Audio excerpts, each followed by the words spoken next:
2026, banks face many challenges. First and foremost, they are seeing competition at levels that they haven't ever before.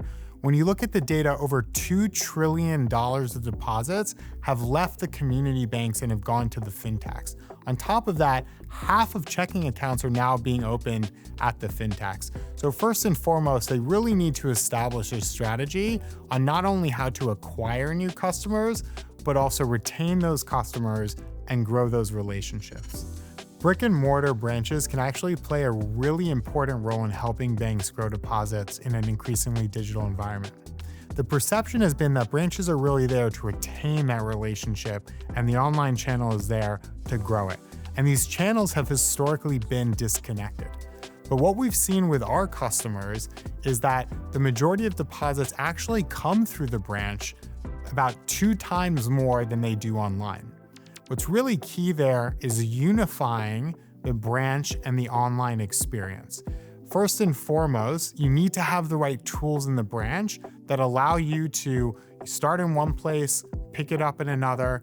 You need to have the right tools that give the bankers the information on how to open accounts seamlessly, have automation so that they can have time back, and most importantly, stop spending hours entering information manually and take that time back to actually focus and spending it with the customer that's sitting in front of them.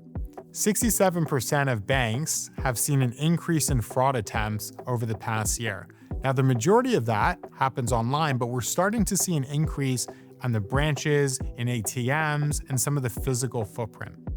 So in order to make sure that we're stopping it in its tracks, it's really important to have a solution across the full life cycle of the customer that not just spans account opening and KYC, but also moves towards digital servicing and engagement from an ongoing perspective to get that holistic, unified view of the customer.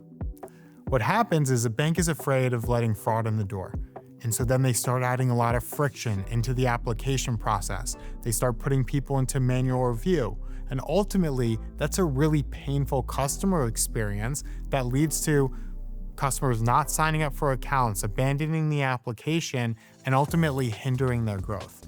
So it's really important to have best-in-class fraud tools that utilize data sources at every step of the process that work in the background to ensure that we're giving these banks confidence that yes, you can stop fraud in its tracks and you can build an automation to ultimately lead to an amazing customer experience that will drive significant growth for your institution.